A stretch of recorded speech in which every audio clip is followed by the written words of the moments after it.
జై భీమ్, జై మూల్ నివాసి మిత్రులారా, ఒక్కసారి చూడండి. ఇది తెలంగాణ రాష్ట్ర సచివాలయం. తెలంగాణ రాష్ట్రం ఆవిర్భావం తర్వాత కట్టినటువంటి ఈ కట్టడం, దీనికి దాదాపుగా 100 కోట్లు ఖర్చు పెట్టిందని తెలుస్తూ ఉంది. ఇది ప్రజాస్వామ్య వ్యవస్థలో ప్రజాస్వామ్యానికి సౌధం లాంటిది. అంటే ఇక్కడ ఇదే బిల్డింగ్ నుంచి అంటే రాష్ట్రం, తెలంగాణ రాష్ట్రం అభివృద్ధి కోసం అనేక ప్రణాళికలు రూపొందించబడతాయి. ఇక్కడ ఐపీఎస్లు ఉంటారు, మంత్రులు ఉంటారు, ముఖ్యమంత్రి గారు ఉంటారు. మంత్రి అనడానికి మీకు అర్థం తెలుసా మీకు మిత్రులారా? మంత్రి అంటే సేవకుడు. మంత్రి అంటే ఎవరు? సేవకుడు. ముఖ్యమంత్రి అంటే ముఖ్యమైన సేవకుడు, ప్రధానమైన సేవకుడు. కాబట్టి ప్రజాస్వామ్యానికి ప్రధానమైనటువంటి మూల స్తంభాలు 4 అని ప్రజాస్వామ్య వ్యవస్థలో చెప్పుకుంటున్నాం. 1 శాసన నిర్వాహక శాఖ, 2 కార్యనిర్వాహక శాఖ, 3 న్యాయ శాఖ, ఇంకోటి చివరిది మీడియా. అంటే ప్రజాస్వామ్యానికి ఈ 4 మూల స్తంభాలుగా కొనసాగుతున్న వీటి గురించి ఒక్కసారి మనం అర్థం చేసుకోవాల్సిన అవసరం ఉంది.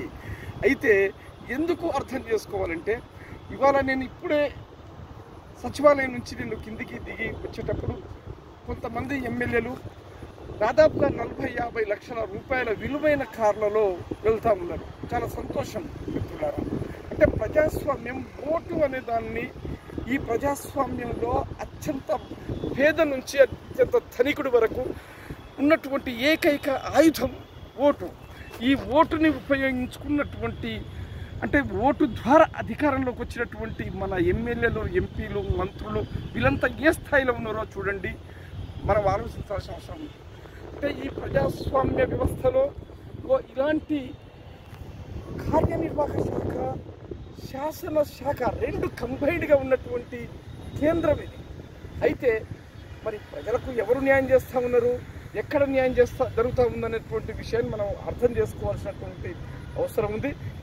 ఇదే ఒకసారి చూడండి, మరి ఒకసారి చూడండి. ఇది తెలంగాణ సంబంధించినటువంటి అసెంబ్లీ సచివాలయం. ఇది 1200 కోట్ల రూపాయలతో కట్టడం జరిగింది.